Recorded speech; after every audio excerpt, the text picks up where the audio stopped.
Hey everyone, thanks for tuning back into the channel. Brendan here, aka Cliff Jumper. If you saw my update video earlier this week, thank you for tuning in for that. If you didn't, I would definitely invite you to click back and check that out. It's got some important family stuff that's going on with us and a way that you could support me and my wife and my family.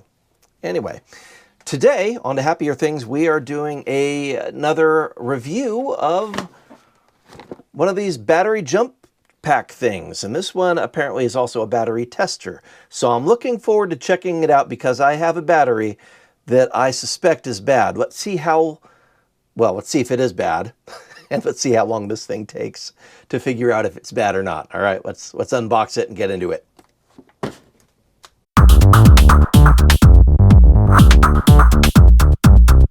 Okay, so this is the Topdon V2200 Plus. For full transparency, they did send this to me to check out. So just looking at the battery packaging here, they say it's a 2200 amp peak current. It will work with all 12 volt battery type vehicles. All right, let's open it up, see what it looks like. I have used a Topdon battery jump pack before. I do have one that I keep in my car.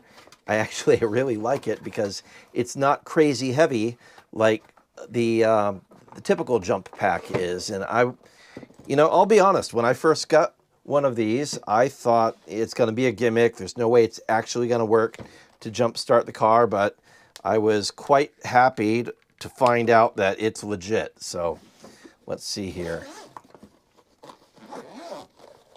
Open up the pack. We've got the very basic instructions here. Pull this up so we can check that out. Yeah, so step 1, plug in the little charger unit. Step 2, attach it to your battery.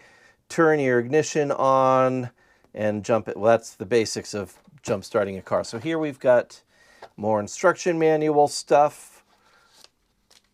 Lots of warnings. Actually, this should tell us how to perform a battery test. That is interesting to me. So it says download and install the Jump Surge app.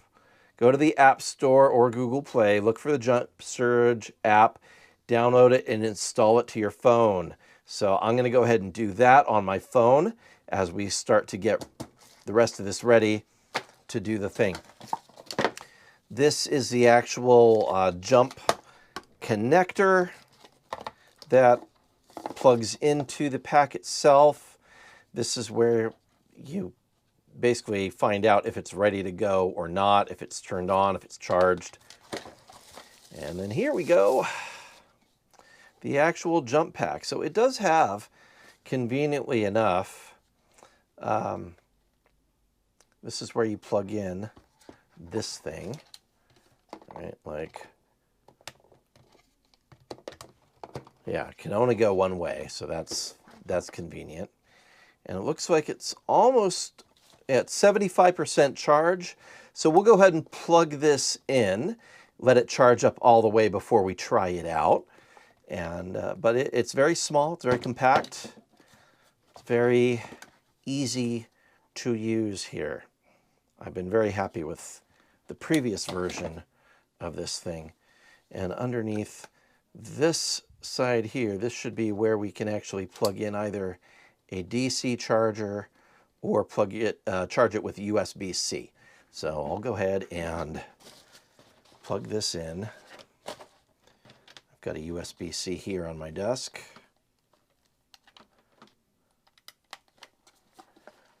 There we go. And it is telling us that it is actually charging up to 50% right now. So we're going to leave this sitting and let it charge. We'll see how long it takes and come back to it. And in the meantime, we'll read up real quick on the whole battery app thing.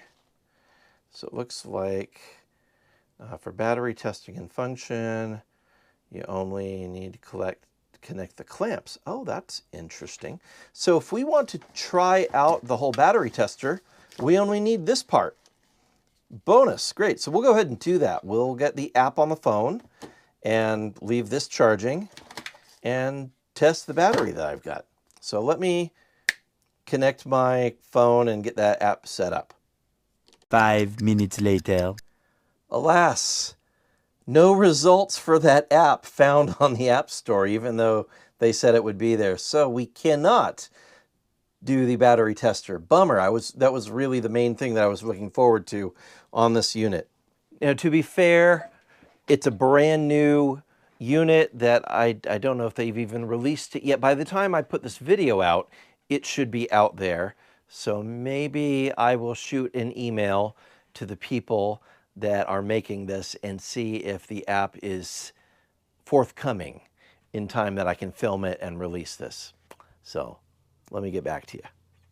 2 hours later. I heard back from Topdon, and they have in fact changed the software that is needed to do the Bluetooth connection to this this device to do the battery testing. So there's a new app. It's called Battery Lab. I'll show you here. The Battery Lab app. So if you happen to get this package and it tells you in the instructions to download the Jump Surge app, that one doesn't work anymore. It is actually the Battery Lab app. I'm in the process of setting it up. So it says to add device. I think I'm going to need power to do that. And I already know that this is a bad battery. So I'm really just going to use this to find out how easy this thing works. In the meantime, I left this charging overnight. We've now got a full charge as indicated there. So I'm going to plug the device in to the top of this. We'll activate the Bluetooth and then test the battery tester feature on the app. See how it goes.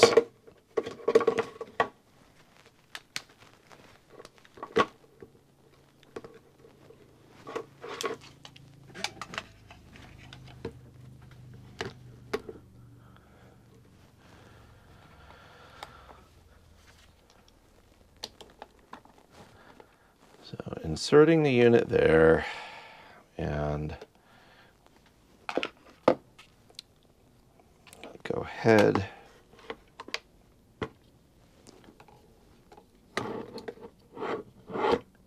Connect our positive first and then negative.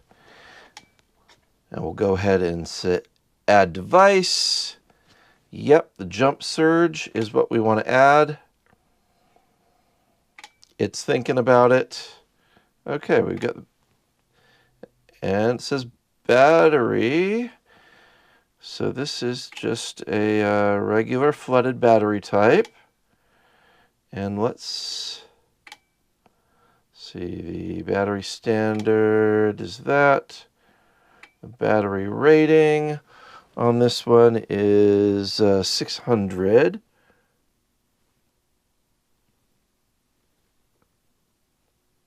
Okay, and then we hit next.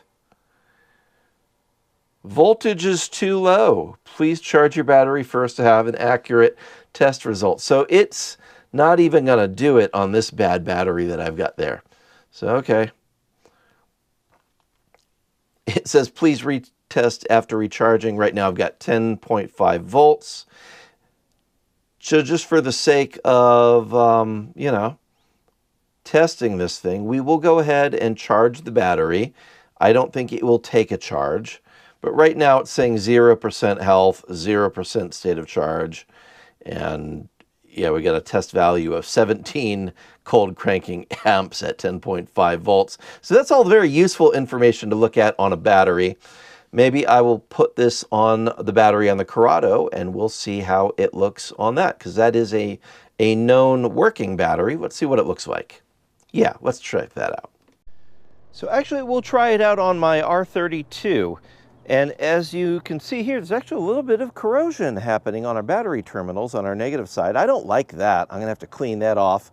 Incidentally, the easiest way to clean that off is just really, really hot water. So I will boil some water, pour it on that, and that'll take care of that, neutralizing it. But in the meantime, let's check this out and see what the battery tester does in terms of telling us the health of our battery here, which should be good. This should be a good battery. I was just driving the car yesterday.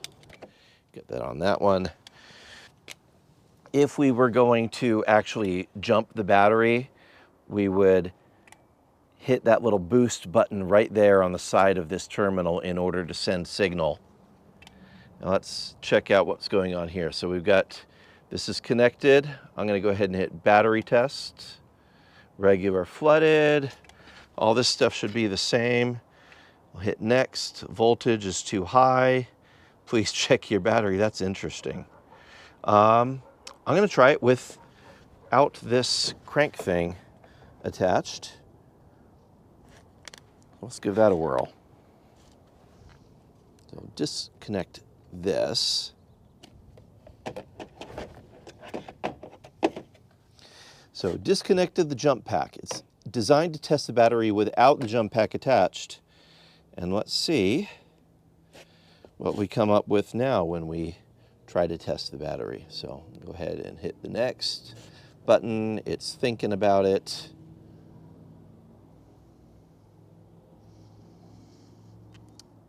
Okay, so it's telling me green, good battery condition, 90% state of health, 100% charge. Internal resistance number, I've got the voltage amount, so that's good. And I can save that, so maybe I will, okay. Wants to access my photos and save it as a photo. So now I've got documentation of the state of my battery in the R32. That's a good thing. I wonder what this does. Turn off all electronics, turn off all systems, and then start the vehicle. All right, well, I'm gonna go ahead and, so we'll hit confirm, and then start the vehicle.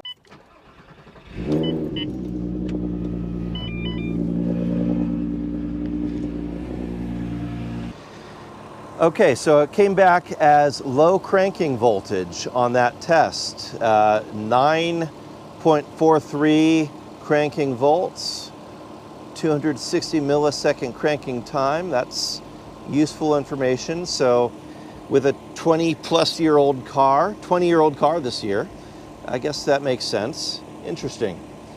So we'll go ahead and save that, save this.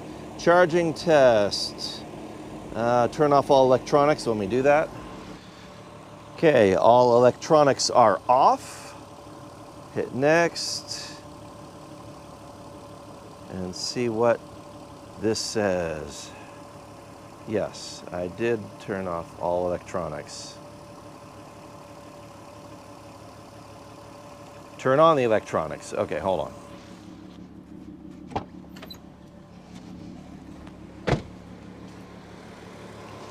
Okay, electronics are on now. We confirm.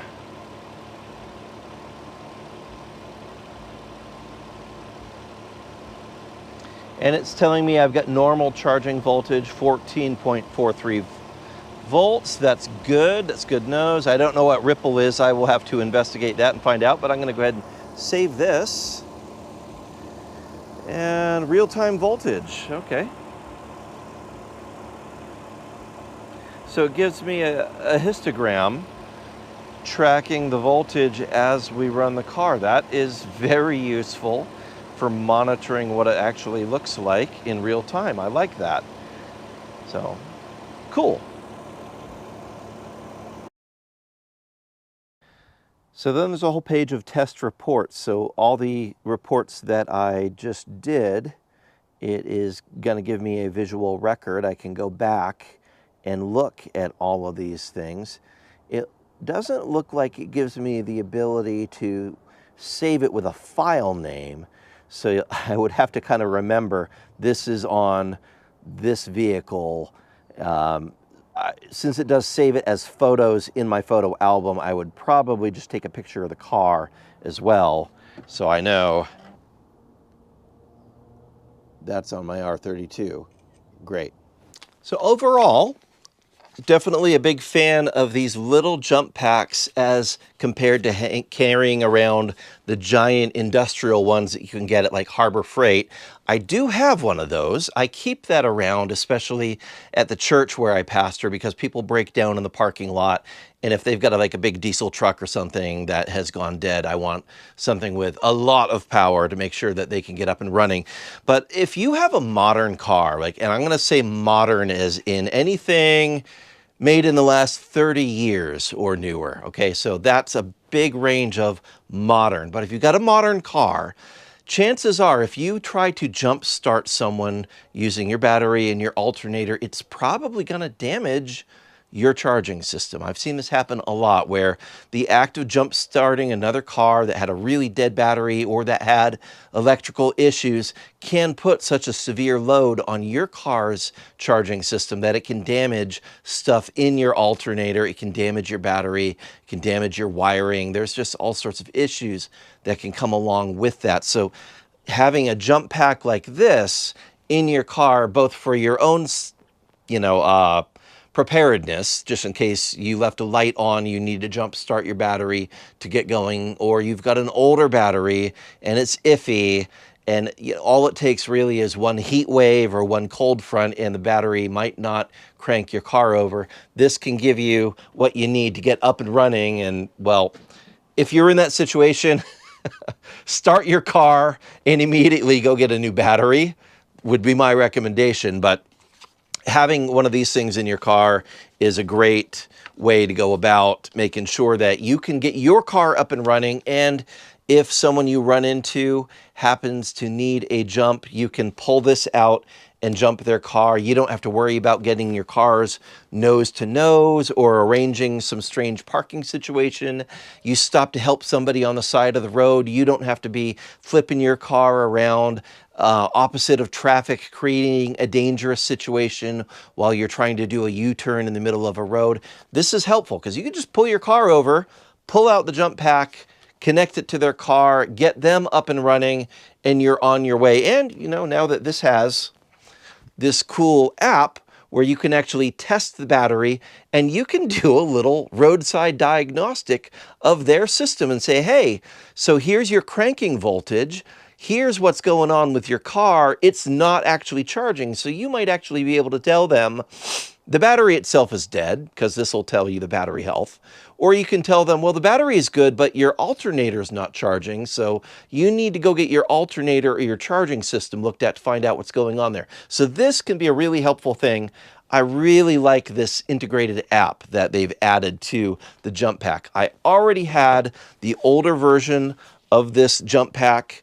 I keep it in one of my cars just as emergencies. Now that they've got the added functionality of the Bluetooth that can connect to your iPhone or your Android device, they've got it both on the Google Play as well as the Apple iOS App Store. So both and, not either or. That's a great thing. Thank you. So thank you again to Topdon for sending this out, letting me play with it and try it out. I am definitely going to give my thumbs up on this. And yeah, I'll link in the description where you can get one of these. I know that they're going on sale, I think, this weekend. I don't know if it's a Memorial Day sale or just, the new launch sale, but link in the description where you can find this. Go get yourself one. It is a very useful thing. God bless you. Thanks for tuning in. We'll see you next time. Bye-bye. And on that terrible disappointment, it's time to say goodbye. We'll be back.